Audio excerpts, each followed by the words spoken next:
Welcome to PENSARE Basketball. The Toronto Raptors get absolutely smacked. And if you're someone who didn't watch this game and you're just looking at the box score and you're like, well, was it pretty close? It was not close. There should have been a mercy rule in the first quarter. This team did not come out prepared to play basketball. Now, I just want to clarify one thing. We're not going to take call-ins because I'm having a little bit of technical issues, which is why this live was pushed 10 minutes up. I can't seem to hear anything from my microphone, and I hope to fix this before my panel appearance tomorrow. But for whatever reason, I literally cannot hear the audio file, which is why there's no intro because I couldn't hear the intro. So I don't know what's going on. Maybe it's a StreamYard issue. That being said, the Toronto Raptors get smacked 24 hours after smacking this very same team, but it wasn't really the same team, was it? No, because they had Paul George and they had Joel Embiid, and it made a really big difference. So the Toronto Raptors, they did not have Jacoby Walter, they did not have RJ Barrett, they did not have Jakob Poeltl again. However, they did get Brandon Ingram back, and I'm not really sure it helped all that much. BI did contribute on the glass. He did certainly put in an effort defensively. He got off to a hot start. I believe the Raptors' first 13 points were all by Brandon Ingram and Emmanuel Quickly, and you would think that those two were going to have a great game, but they ended up having a pretty ineffective game. And last night we were talking about CMB. We're talking about Elijah Martin. We're talking about the great game from Scottie Barnes. There's not a lot.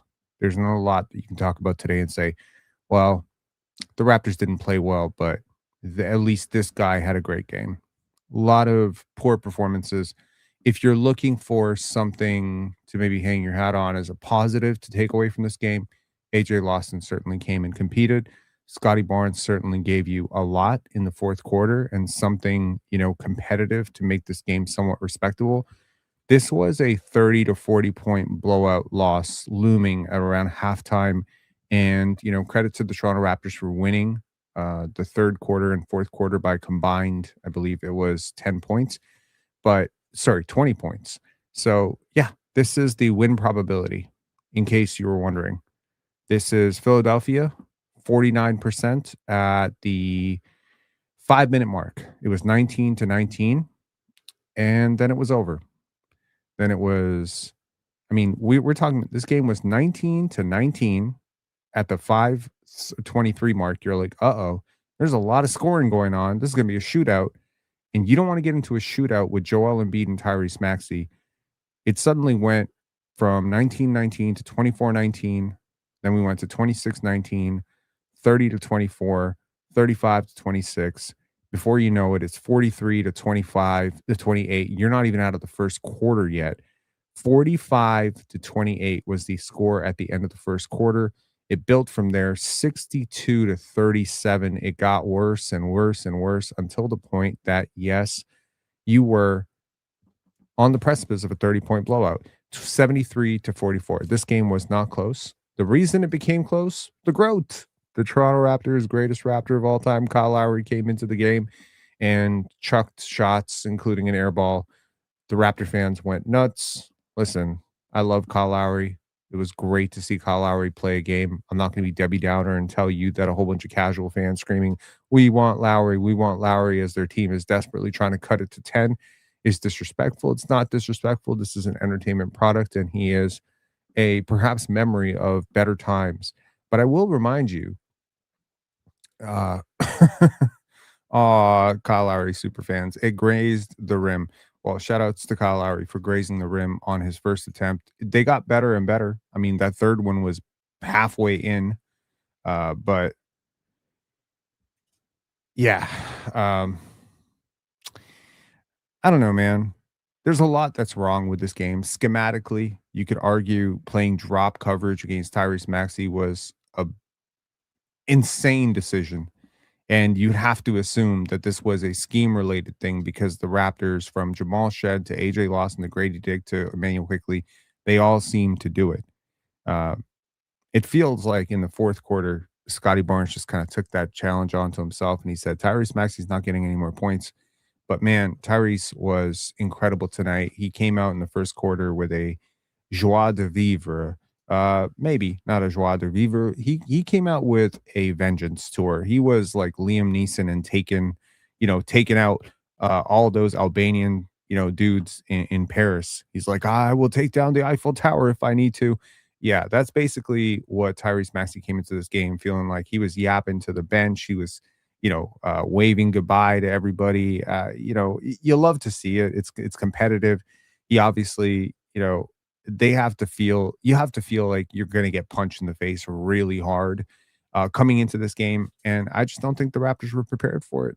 You know what I mean? Like there was a very laissez-faire approach to this entire game in the first quarter. There was like a let's just keep up with them. Let's just exchange baskets. Let them get comfortable. And you let enough guys get comfortable, you don't have like there's so many things working against you in this game. There's the rest factor working against you because you pretty much worked yourself into the ground to come back yesterday and win that game. There is the fact that they have a size factor over you. They are significantly bigger than you across the board. Whether we're talking backup bigs or whether we're talking starting bigs. I mean, they have a 7'1", 290-pound behemoth. And as much as Scottie Barnes and Brandon Ingram and CMB want to work to get him off the glass, and Sandro Mamukelashvili certainly had a better game today than he did yesterday, there's not a lot you can do when you're that outmatched. I wonder about the schematic decision to double Embiid so far away from the basketball. I wonder about some of the coverages on, how open he was and some of those shots that he took. But I mean, he's a really gifted scorer. And at this point in his career, he's just not a great athlete. He did get a dunk, but he's not like some twitchy athlete. He's not a good defender. He's not a good transition player. And I feel like the Raptors were very stagnant, standing around, passing the ball like hot potato. They just don't. How did Denver's bench beat Philly, though? Well, that is a good question. How did the Denver Nuggets minus Jamal Murray beat a fully healthy Philadelphia 76ers team? I think for the same reason that the Toronto Raptors just got mollywopped by the Sixers. They slept on their opponent a little bit. They came into the game with the wrong energy and the wrong approach. And frankly, I think they got out coached. And I think tonight the Raptors got out coached.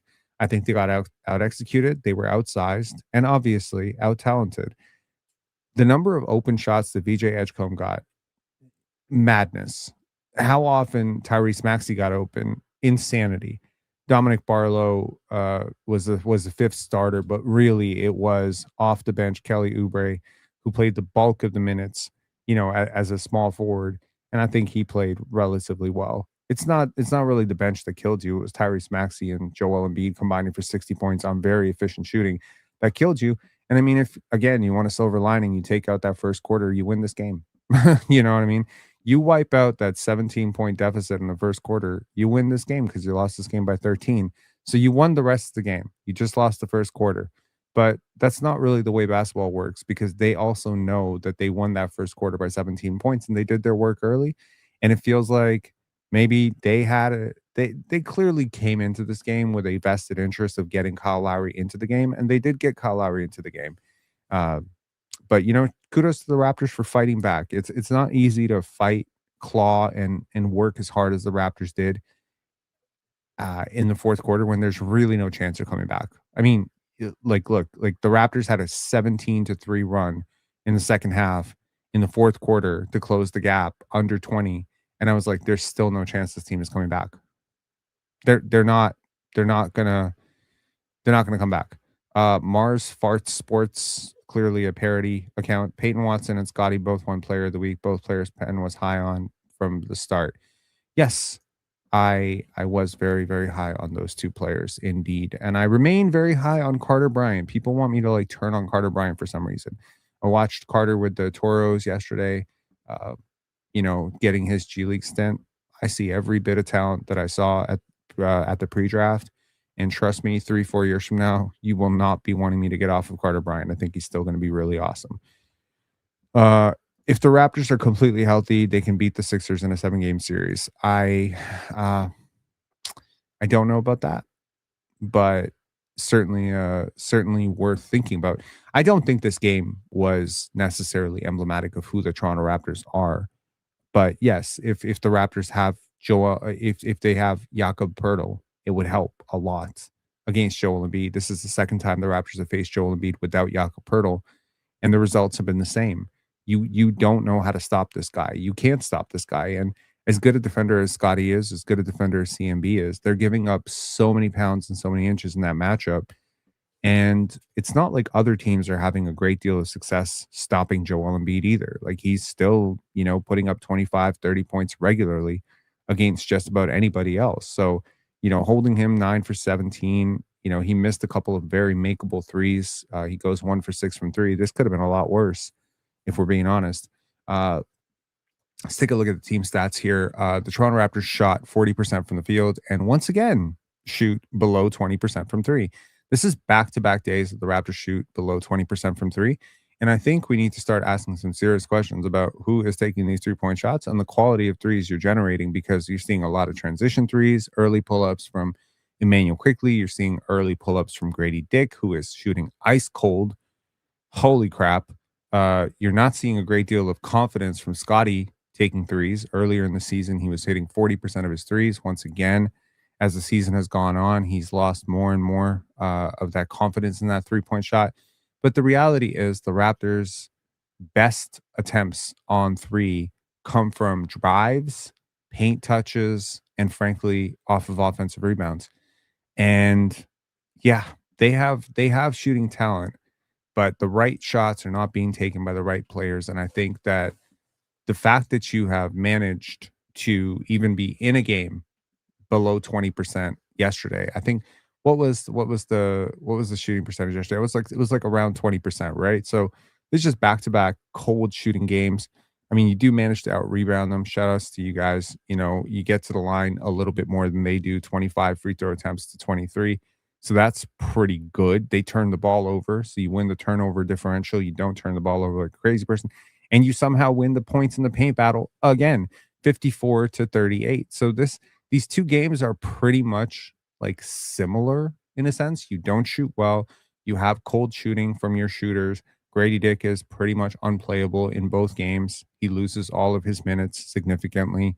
You are outsized once again. The difference here is Tyrese Maxey has Joel Embiid to play off of in this game. And last game, he was creating his own offense.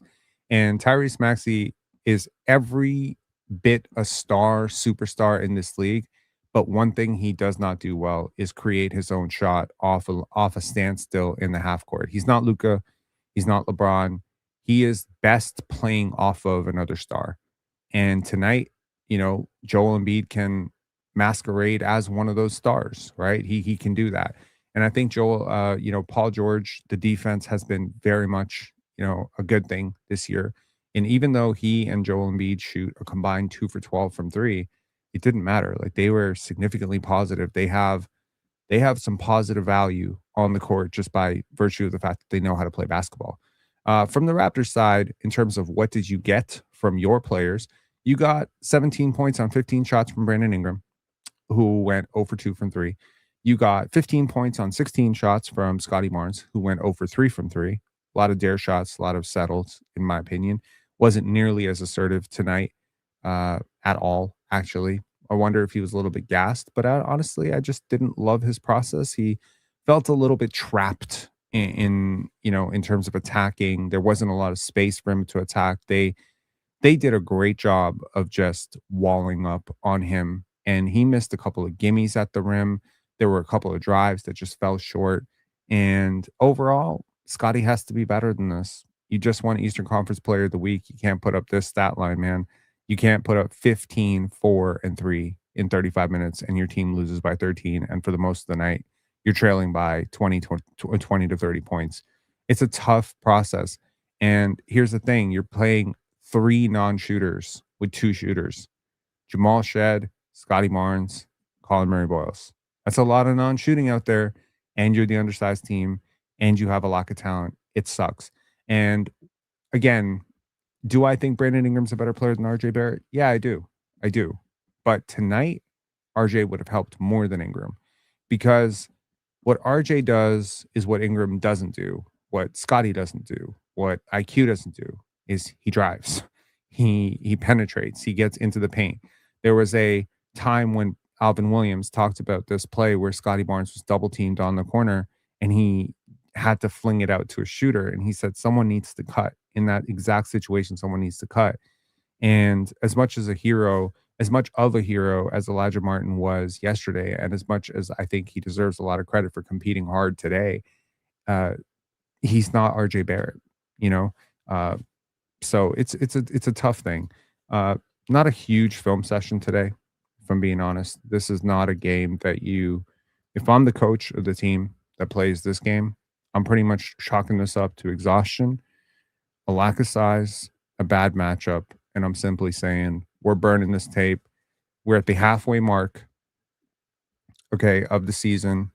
We are 25 and 17. Is that correct? 24 and 17 at the halfway mark of the season. I think that that is good. I hate to take the page out of the Darko book of, platitudes and, false promise of not false promise, let's call it false positivity, toxic positivity. But it's not toxic positivity to commend a team for exceeding expectations. The Raptors have exceeded expectations. Mostly anyone here would have killed to be this good this late into the season. And I think the Raptors have yet to play their best basketball. They're going to play their best basketball later in the season. And games like this are a good reminder that you cannot come out and just get completely mollywopped in the first quarter and then try to claw yourself back. The Raptors are excellent at coming back, but they are also excellent at putting themselves into 4 or 5 minute scoring droughts and, having endless possessions, what feels like a bottomless pit of possessions where nothing happens and the ball just swing, and nothing gets collapsed. The defense doesn't react to anything that the Raptors are doing. And I just feel like sometimes they're playing hot potato with the basketball, right? And it's a cascading number of issues. It's Scotty's lack of driving. It's Emmanuel Quickley's lack of patience and understanding in the pick and roll. It's a lack of finishing. Like, how many times did Colin Murray Boyles have a layup at the basket and boom, just couldn't finish it because Joel Embiid's length is there? Like, Embiid is absolutely compromised as a defender in space right now. He is definitely capable of blocking shots at the rim, but you need to stretch this guy out. You need to pull him out. And in order to do that, you need to have a guard who can navigate the pick and roll and actually force the switch. The Raptors have no concept, no talent, no concept on how to manipulate the court, and again, like, one of the guys who does it pretty okay is RJ Barrett. Uh, if I'm thinking like who else does it, Scotty in a pinch sometimes, Ingram not so much, IQ almost never. Jamal Shed would love to if he could, but he doesn't have the scoring gravity to bend the court like that. And so that's where, you understand why some portions of this fan base, myself not included, were crying for Trey Young or crying for a John Morant, because that's exactly what those guys specialize in doing, right? So the process was just really bad. Now here I said, welcome back, Brandon Ingram. Again, early offense for him. This is a really tough shot. And I hate to tell you this, but when I saw the first, 6, 7 shots that this team took, I was not moved. I was not moved. It was a lot of tough off the dribble, pull up, turnaround stuff for Brandon Ingram, catch and shoot for it quickly, guys not getting involved. It was just a lot of like one and done basketball, right? Like, one of the hallmarks of the Raptors when they are successful, for the most part, is they get a lot of assists. There's like a good ratio of assists to field goals, right?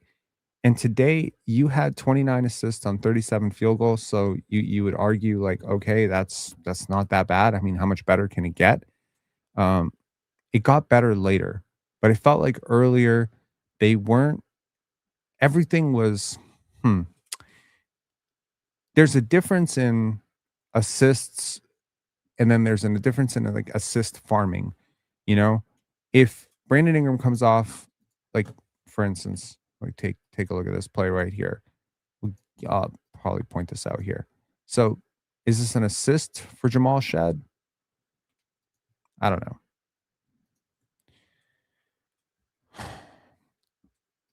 Okay, Tyrese Maxey with a little bit of a.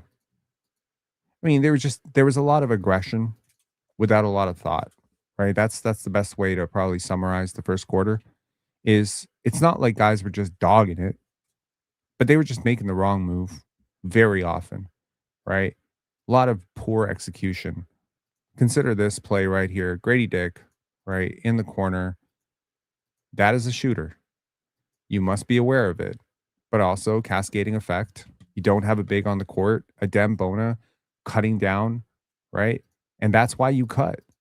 A Dem Bona cutting creates the skip pass to the corner, and Grimes is just able to hit this three. Grady doesn't have the length to contest, but also the Bona cut to the basket is what creates that. The Raptors, again, apart from RJ Barrett and occasionally Elijah Martin, they don't have a lot of guys who do that well.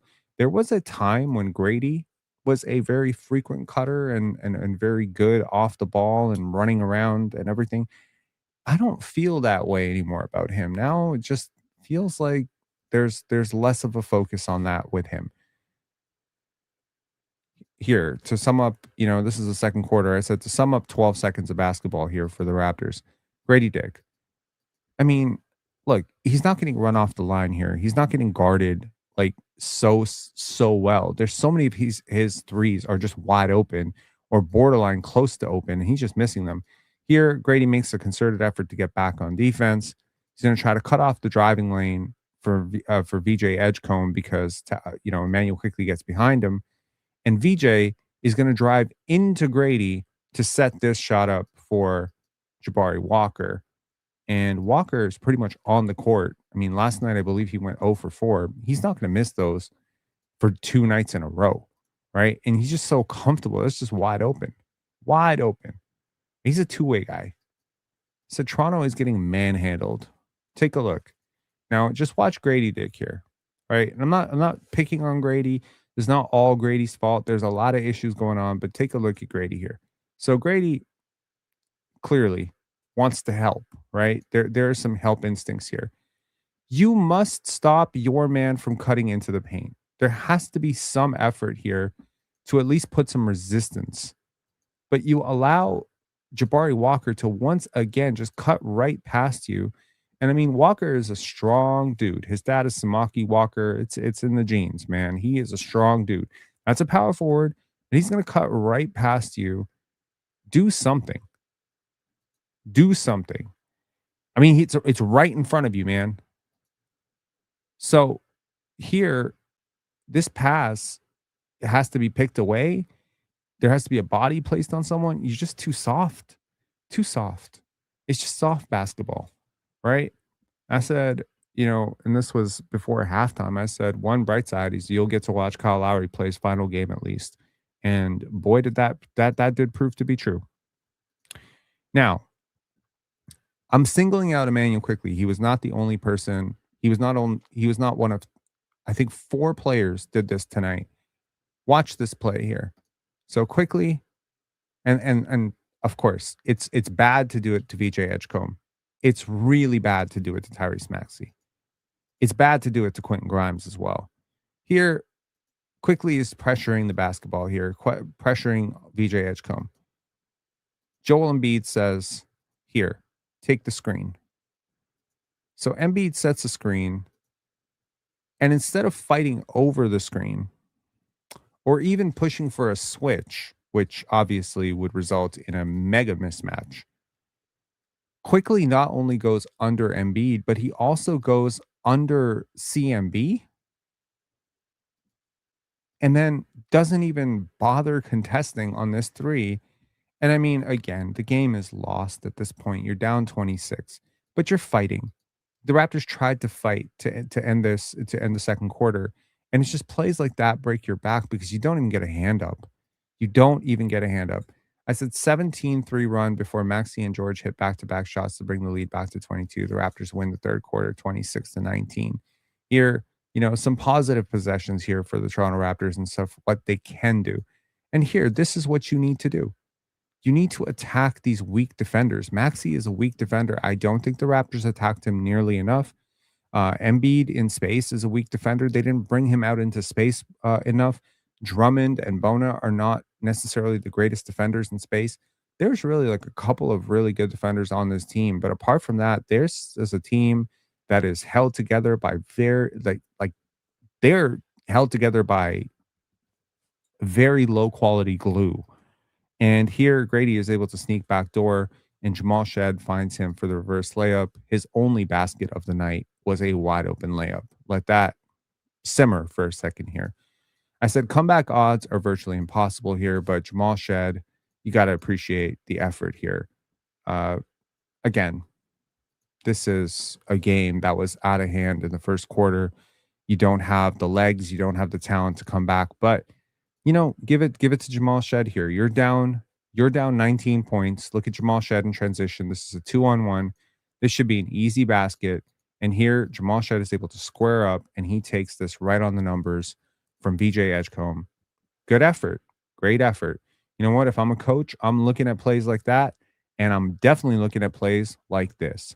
A sight for sore eyes. The Toronto Raptors, who shot 17 or 18% from three tonight, make a three. And it comes from not one of your better three-point shooters. That is AJ Lawson. Wide open, makes the three. Very good. And then 4 seconds later, when guarding Paul George coming up, he is able to force George into an offensive foul, and he's amped. That's how you earn your PT. And that's, frankly, at this point, how you extend your NBA career, because it ain't going to be your shooting. Once again, these are glimmers of hope. These are moments in time that you can hold on to and say, well, that's encouraging. Maybe we can build on this. Scottie Barnes, for the second night, probably dog tired at this point, takes a personal responsibility to try and stop Tyrese Maxey, totally gets out of position there, still gets back in time, recovers, forces him to pick up his dribble here, and just walls up. Good job forcing a very, very difficult shot from Tyrese Maxey, which he almost hits. But look at how short that jumper is, largely because Scottie changes the aim and the release point on that shot. So, when you slow it down, you really get an appreciation or gain an appreciation for Scottie Barnes' defense.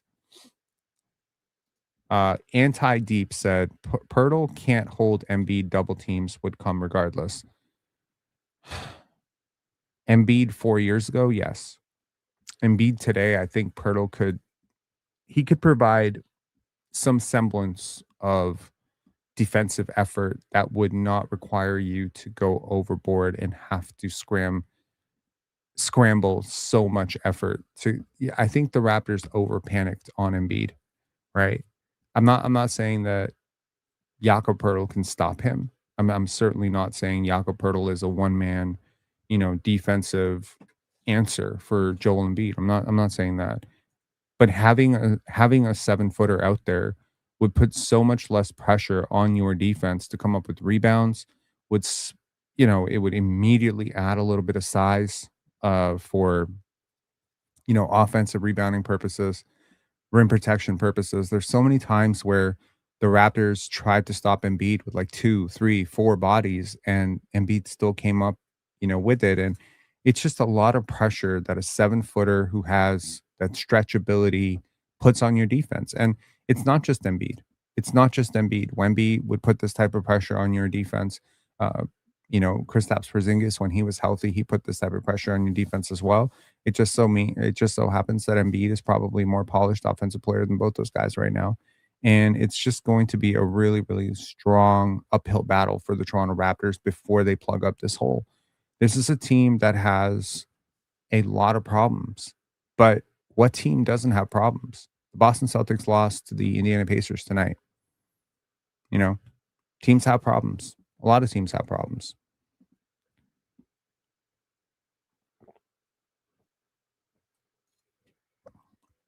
I think the Raptors' problems are exacerbated by the fact that they don't really have a center on the roster. I broke this down a couple of days ago when I was talking about, the roster overlap and redundancy of the roster. And it's just like you have all these connectors like AJ Lawson and Colin Murray Boyles, and you have Jonathan Mobo, Elijah Martin. You have so many of these connective pieces, but what is it that they are connecting, right? What is it that they are trying to connect? Who is the shot creator that they're trying to connect? Who is the elite movement shooter that they're trying to connect? And I think on a night like tonight, again, I'm not saying that it would have swung the difference, but having an RJ Barrett, having a Jakob Poeltl helps. Having a Jacoby Walter would have potentially helped. So the YouTube expert said Poeltl gets ragdolled by Embiid. Yes, well, he is 290 pounds. It is hard to imagine that a player wouldn't get ragdolled by him. But again, it's just Jakob Poeltl provides size at the rim. If not for Embiid, it provides rim deterrence to some extent and just help for Scottie and CMB. And I just feel like Embiid wears on you physically. There's a component to guarding players who are brooding and physical and just heavy, and that it just kind of wears you down, right? It slowly kind of chisels away at your will to compete throughout the game. And again, I don't have the high level basketball experience, in my own life, but I think back to a high school game that I had, and I always remember guarding this one guy. He was about 6'2". He was a point guard. He was 6'2", but he was about 220 pounds, 6'2". So he was like the Kyle Lowry build, but like he was somehow even bigger than Kyle Lowry. And guarding that dude was like I had nightmares, afterwards. Like I had no problem guarding quicker players, but guarding that dude and having him post up, elbow, elbow, elbow. Like I needed some icy hot after the game. Like it was intense. And I didn't want to face him again. Like I didn't very few people broke my will to compete more than that dude. So I'm just saying, like, when you have guys like Al Horford, Zach Randolph, Shaquille O'Neal, Joel Embiid, Kareem Thomas, this guy just wants views. He doesn't even own a Raptors jersey. Aren't you the same guy who tried to say that I live in my mom's basement yesterday? Aren't you the same guy? Okay, Kareem. I don't want to give you energy, but I do want to give you comeuppance. So hang on, buddy.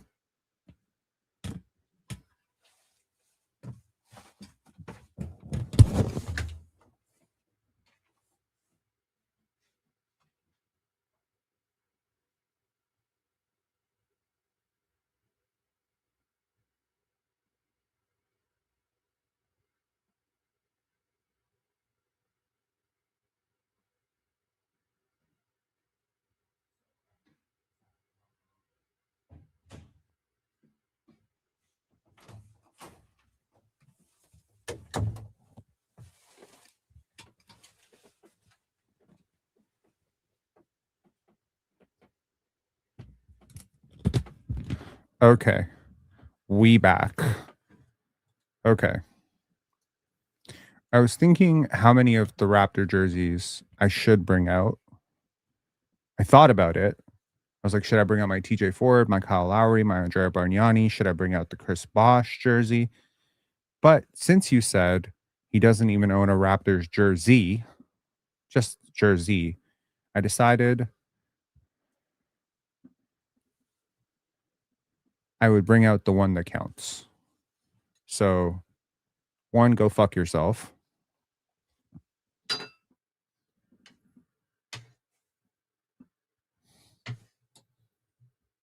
Hold on. I even have another one underneath that one. Here's another one. And it ain't the Timu fucking jerseys that you have. Fake jerseys. These are real jerseys.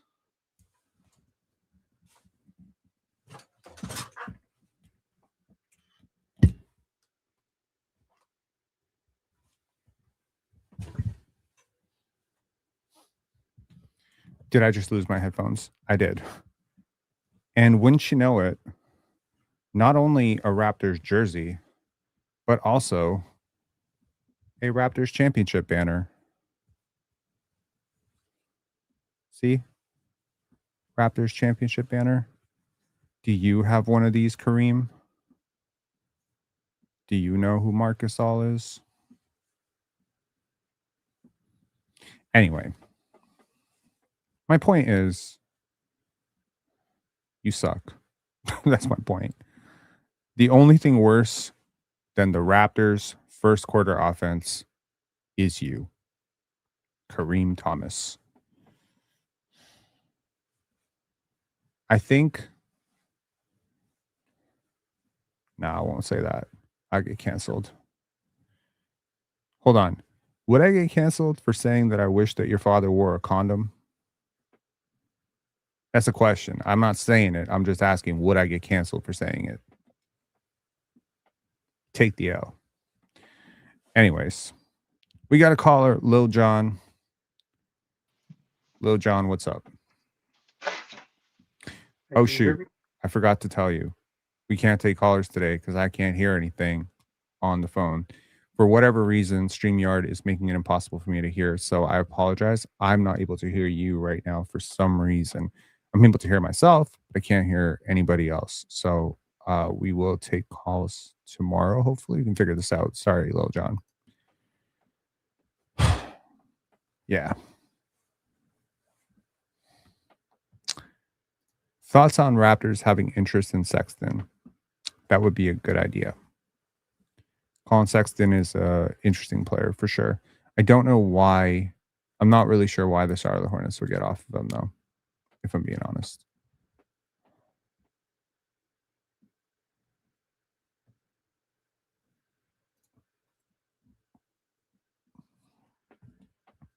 I just want to see us shoot average 3-point percentage as a team.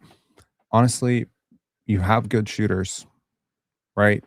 Jacoby, Ochai, these are guys who came into the league with at least reputations as good shooters. Emmanuel Quickly, Grady Dick, I don't know. Sandro Mamukelashvili, Brandon Ingram, RJ Barrett has been competent. There's really no reason for you to be this awful, especially when so many of your non-shooters are shooting above expectation. But yeah, man, I think some of your gunners are not gunning very well.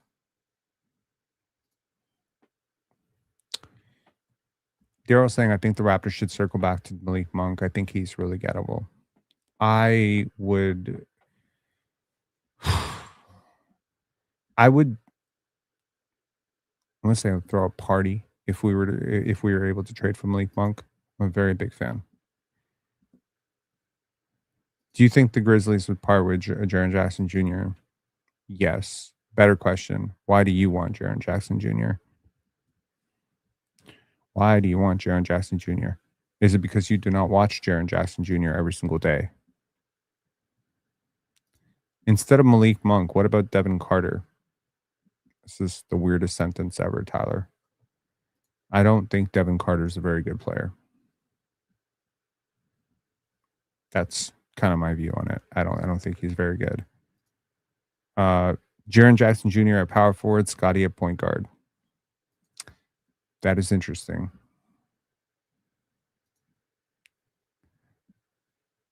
No, we don't need Devin. Hell no.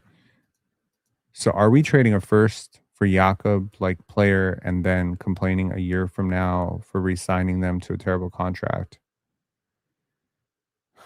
What is a Jakob like player?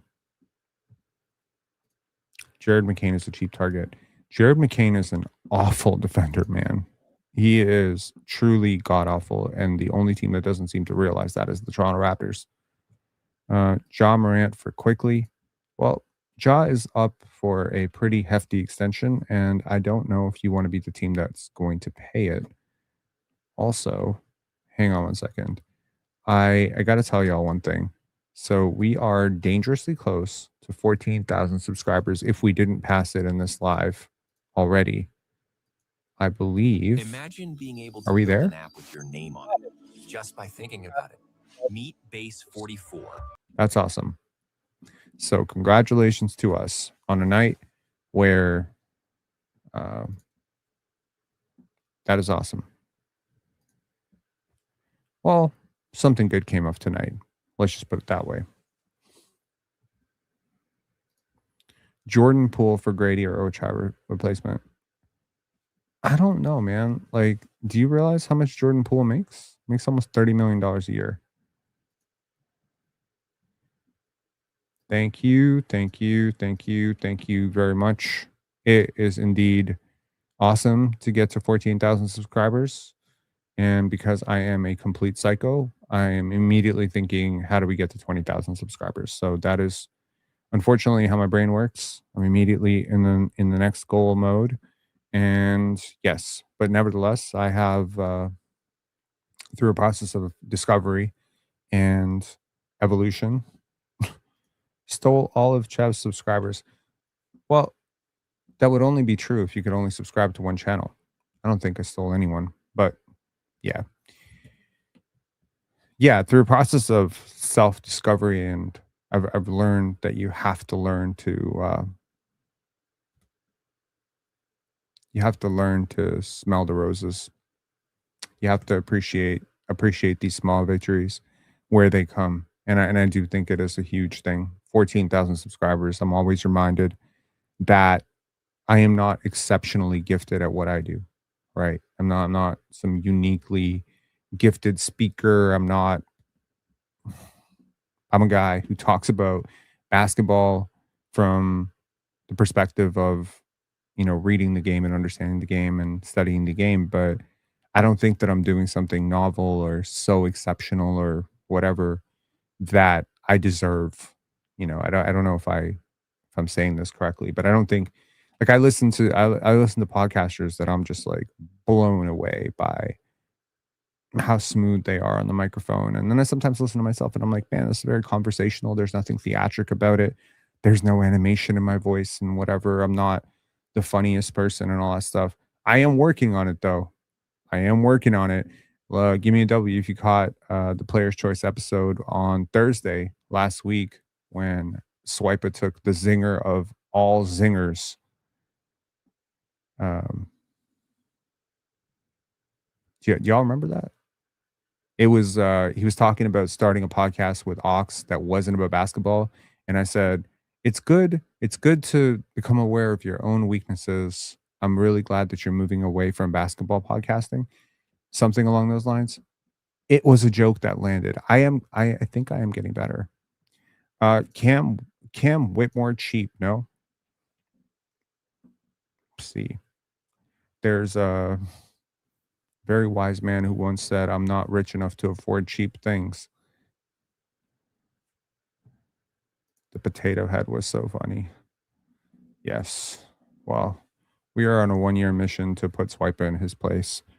We have a group chat for Players' Choice, and I sent the group chat Scottie Barnes winning Eastern Conference Player of the week, and he immediately responded. He never responds to that to a group chat, and he said he's now in Peyton Watson talks because Peyton Watson also won Player of the Week. So go figure, right?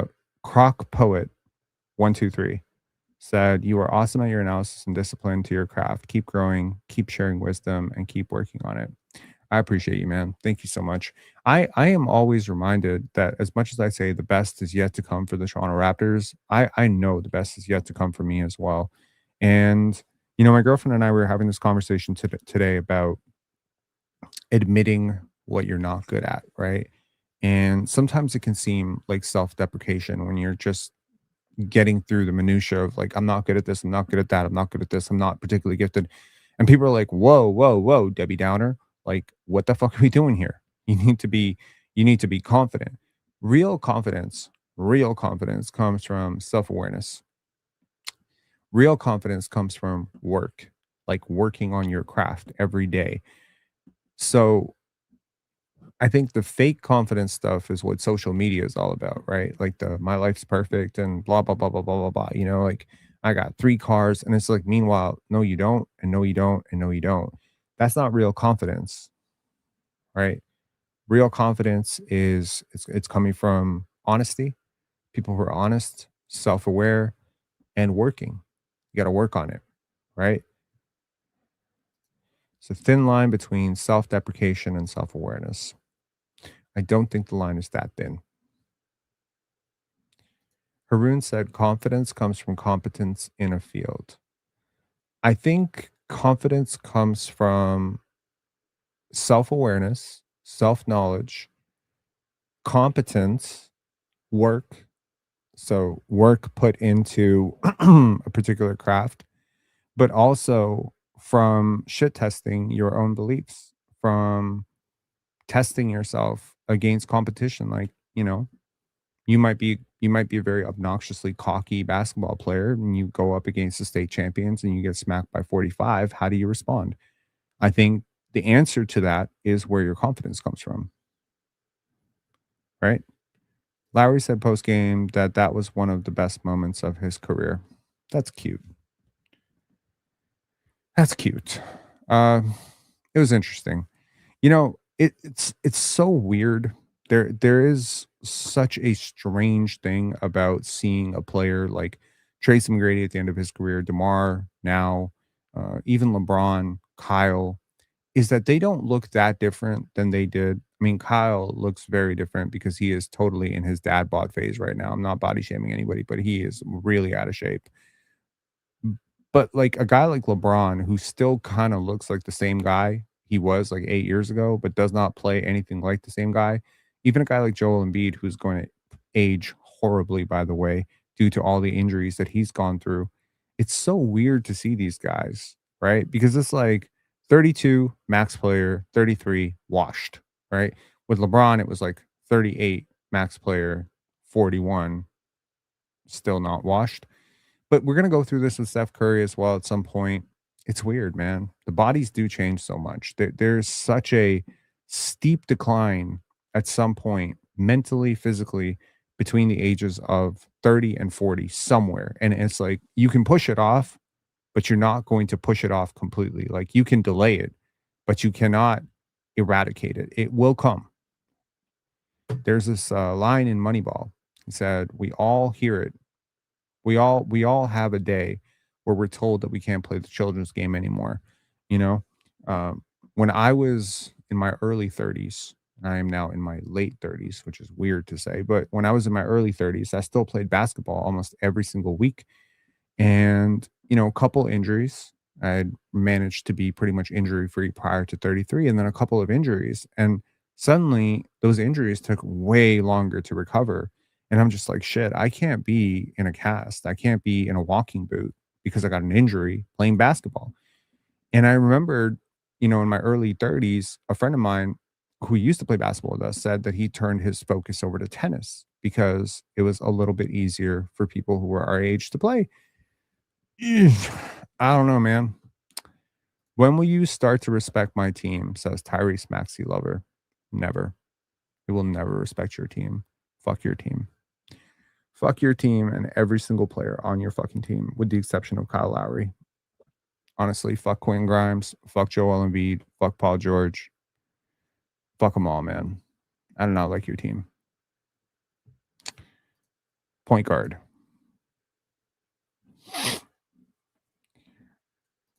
No, apparently we tried to get Maxey, but Maury said we were crazy and refused. Absolutely. That's where we're at. Wow, man, you don't even like Maxey? He's Scotty's boy. What do we do? I will love Tyrese Maxey the day he plays for the Toronto Raptors. Or OKC Thunder, or San Antonio Spurs, or Denver Nuggets, or Miami Heat. I cannot like him as a Joel Embiid. Like, dude, I don't like your coach. I don't like your star player, and I don't like your max guy. I'm sorry. Like, I do like Tyrese Maxey, but shit, like, nah. Yeah, I did.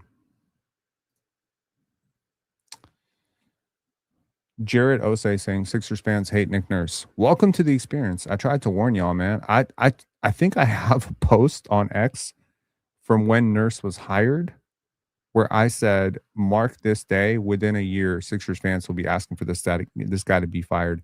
Run It Back Philly, which is one of my favorite Philadelphia 76ers podcasts, has been running a petition for almost 2 years to have Nick Nurse fired.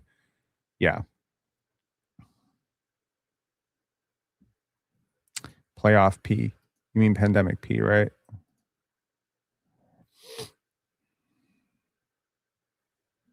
Anyways, guys, this is not a game that I think you need to think too much of. This is obviously a game that the Sixers desperately wanted. Obviously, a game where the Raptors did not prepare well. There is a talent gap between these two teams. I don't think I'm breaking news when I say that Joel Embiid, Paul George, Tyrese Maxey have more talent than Scottie Barnes and Emmanuel Quickley and Brandon Ingram. That's okay. That's okay. They are also way older, way older. That team is way older, way more expensive, and they have completely different expectations. That is a team that walked into this season with the over/under win expectation of 54. You are a team that walked into the season with Vegas over/under expectations of 37 and a half, and you're better than them, and you beat them. You split a home and home with them. So, again, without a center going up against Embiid was always going to be tough. I did not expect the Raptors to win this game. I didn't expect them to get blown out by 30, but hallelujah, man. Shout outs to Kyle Lowry. I have a lot of good memories of Kyle Lowry, man. A lot of positive memories of Kalo. And it's interesting. You know, you think about him in the NBA circles, I still feel like people don't respect him enough. He's one of 12 players to actually play 20 years in the NBA. He's been past his prime for about 6 years now. He's been past his prime for about 7 years now, actually. He's been past washed for like 2.5 to 3 years now. It's pretty much just like dragging it. He's totally on his Garrett Temple arc, but you know, you love him anyway. I think like people who maybe are clowning him missing 3 shots, they're just missing the point completely, right? But I definitely think he's the greatest Raptor of all time.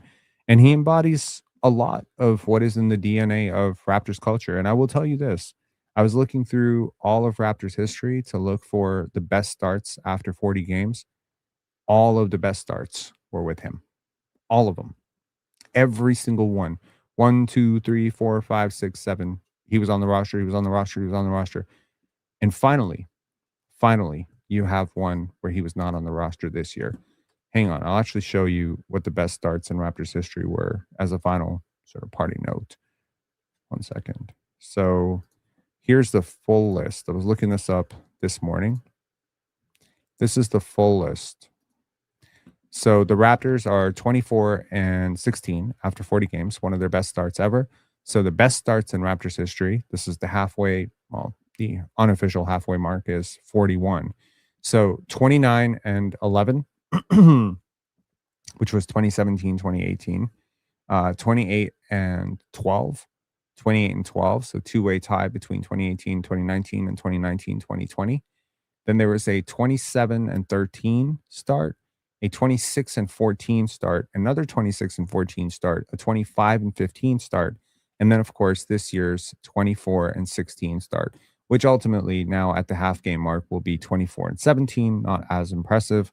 The Raptors, had they won tonight, would have been on a 50-win pace. Now they're not. But nevertheless, man, if this team ends up winning 43, 44, 45 wins, this is a huge success for such a young team. You know, yesterday or the day before, I think yesterday, we were on Twitter Spaces and we were talking about, you know, trades and whatnot. And I mentioned that the Raptors was such a young team. And the person I was speaking to were like, the Raptors are not a young team. And it's like, if you take Garrett Temple away, this is one of the 7 youngest rosters in the league. You know, seventh youngest. Now, it is worth noting that every single time the Raptors have either broken through or tried to break through, there has been this weird number, 47 and a half. So it's 47 or 48 wins. Every single time they've had some iteration, and sometimes it's a false start. Like 2006, 2007 was kind of a false start. It kind of fizzled out the next year against Orlando in the first round on Jared Bargnani starting at small forward. I remember that with Jermaine O'Neal, and the whole thing kind of fell apart, you know, but that first year team was really fun. Then there was you know, a nice, very nice, you know, 7-8 year run there for We the North, which started with a 48-win season, if I remember correctly. Was it 47 wins? I think it was 47 wins. And then, of course, there was Scottie's rookie season, which was 48 wins. And that was, you know, first round exit against this very same Philadelphia 76ers. And yeah, this is the best. This team has started out better than that team. So this is the best start of Scottie's career. And, you know, it's definitely not a season to poo-poo on for any reason whatsoever, right? You've had a lot of injuries. If I told you that Jakob Poeltl would be the player that he was for this season, you would assume that this team would be bottom 5 in the league, right? So 48 wins. Okay, got you. So it was 48 wins in 2013, 2014. Was it 48 wins again in 21, 22, Scottie's rookie season?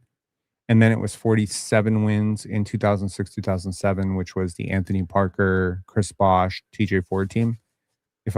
Yeah, anyways, point is 47 to 48 wins. That's the mark of a, you know, eruption from slumber, if you will. Anyways, thank you so much. Sean saying 5,000 more subs and you can fill Scotiabank. Man, if Pensare basketball followers went to Scotiabank, like if we all went to Scotiabank and every single subscriber of this channel was at Scotiabank, that would be the loudest that building has ever been. I am so sure of it.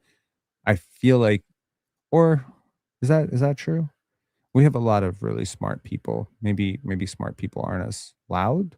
I don't know. Y'all let me know. Are you guys loud? Are y'all loud when you go to games? I'm certainly loud. I'm certainly loud. I'm very loud, a little obnoxious even, you know. I try to be. But now that I'm a podcaster for this team and I get recognized so often at games, I'm not as loud. I feel like Raptor fans, generally speaking, unless they're winning, they don't get loud. Like when the Raptors were down 10, this entire they were just absolutely they were so quiet. They didn't get loud until it was like, "We want Lowry," right at the end.